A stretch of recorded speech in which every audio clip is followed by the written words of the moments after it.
and thank you for joining us for KREM 2 News at 5. I'm Mark Hanrahan. It's good to have you here tonight. I'm Whitney Ward. We do begin this evening tracking several big stories that are breaking today. After months of work, Brian Koberger's trial will move down to Ada County in Boise with a new judge presiding over the case. Meantime, the dream of rebuilding the Pac-12 got one step closer to becoming reality. 4 schools joining Oregon State and Washington State. First, let's get right to our top story. 2 people presumed dead, 2 others injured following a massive gas station explosion in Cardiff, Idaho, which is east of Orofino. KREM 2's Christian Garza traveled to Clearwater County today to learn more. Now, we don't know a lot of information at this time because crews are still on scene investigating. 2 people are in critical condition tonight and 2 more people are believed to be missing and presumed dead inside of the gas station. This is what is left after that gas station exploded on Highway 11 in Clearwater County in north central Idaho. A call came in on Wednesday reporting the explosion at around 3 in the afternoon. A fuel tanker was offloading fuel at the station when the explosion happened, according to a trucking official. But it isn't yet known what caused the explosion. Now, we have been on scene for the last couple of hours, but when we got here, the fire looked like it was out.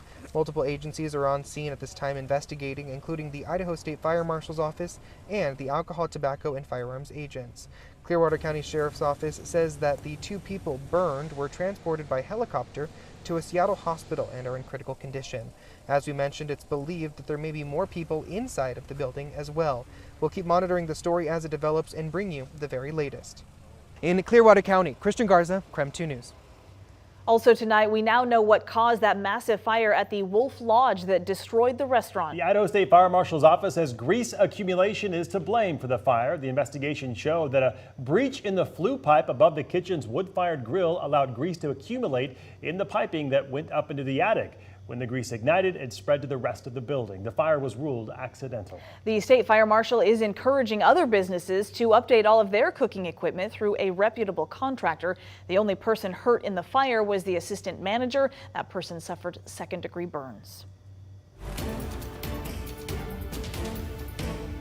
Another big story that we are tracking tonight, an Idaho Supreme Court judge has ruled the trial for accused Moscow murderer Brian Koberger won't happen in North Idaho. Instead, the trial for Koberger, who is charged with killing 4 University of Idaho students almost 2 years ago, will now take place in Ada County. KREM 2's Connor McAvoy spoke with a legal expert for more on what this means. Connor?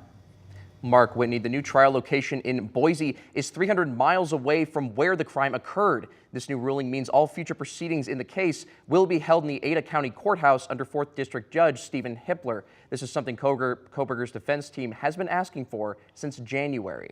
Koberger's defense team fought for the relocation of the trial, arguing a close-knit community in Moscow combined with the amount of news coverage wouldn't make it possible for an impartial jury. Former Idaho Attorney General Dave Leroy says the change will be costly and both counties will have to work together when it comes to funding the relocation.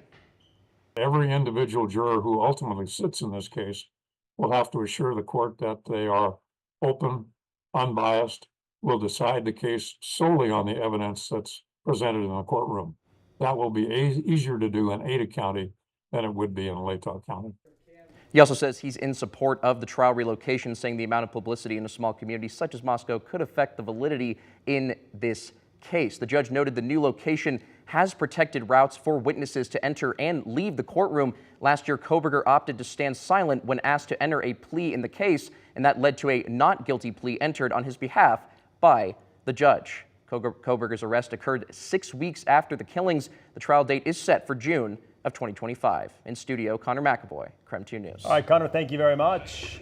In other news, the Pac-12's murky future looking a little clearer right now. The conference announced that it will be adding 4 schools to turn what is now the Pac-2 into the Pac-6. Yes, KREM 2's Caitlin Galloway is joining us now from the newsroom with a quick breakdown of who is coming in and what comes next. Caitlin? Yeah, guys, the Pac-12 today went from those 2 teams to 6, starting in the 2026-2027 season. It was announced this morning that Boise State, Colorado State, Fresno State, and San Diego State are moving to the Pac-12 from the Mountain West Conference. Last season, the Pac-12 lost 10 of its former members to other conferences. The remaining 2 teams, Washington State and Oregon State, won the rights and finances of the conference in a legal battle in the offseason, paving the way for the conference to be rebuilt. The 2 remaining schools already had a scheduling agreement with the Mountain West through 2025, so their new conference rivals will be teams they've already played. It's a huge boost for the Mountain West schools that had previously been considered for Power 5 conference membership, and a great opportunity to continue to grow their programs. Earlier, Washington State President Kirk Schultz and Director of Athletics Ann McCoy released the following statement. Quote, "Today's news is a great start to stabilizing the future of the Pac-12 Conference and Washington State University. For more than a year, the partnership between Washington State, Oregon State, and the conference has been united in forging a future that continues the tremendous legacy of the Pac-12 Conference. While the move provides a lot of opportunity for the programs, it also comes with a hefty price tag for both the Mountain West schools and the Pac-12. However, the remaining finances from the Pac-12 may be used to help subsidize the move." In the newsroom, I'm Caitlin Galloway, KREM 2 Sports. Caitlin, thank you. An update to stolen UW championship rings. Campus police say 8 of the 12 rings that were stolen have been found. The school says police were able to quickly identify 2 suspects and recovered several other stolen items belonging to the athletics department.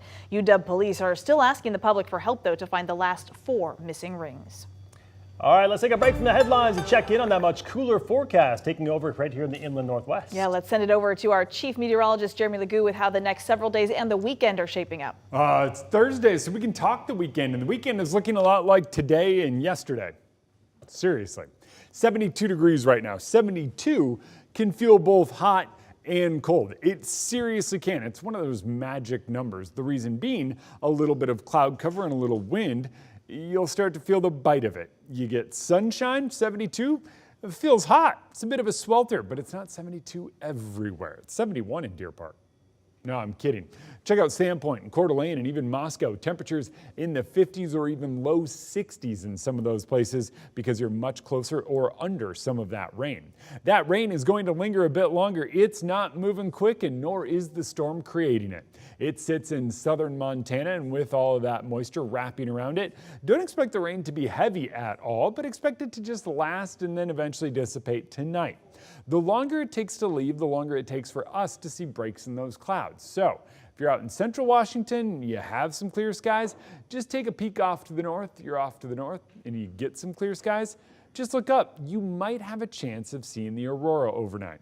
Tomorrow, we do clear out. Nice and sunny throughout the day, and it's a great way to end the week before the chance of rain returns on Saturday. It's not a great chance, but it's a chance, and it's cloudy, so that means our 73 degrees on Saturday winds up feeling a bit cooler. 74 tomorrow and sunny, feels hot. 73 and a chance of rain, feels a little cooler on Saturday. And then we split the difference on Sunday with a high of 73 and a mix of clouds and sun. All right, sounds good, Jeremy. Thank you very much.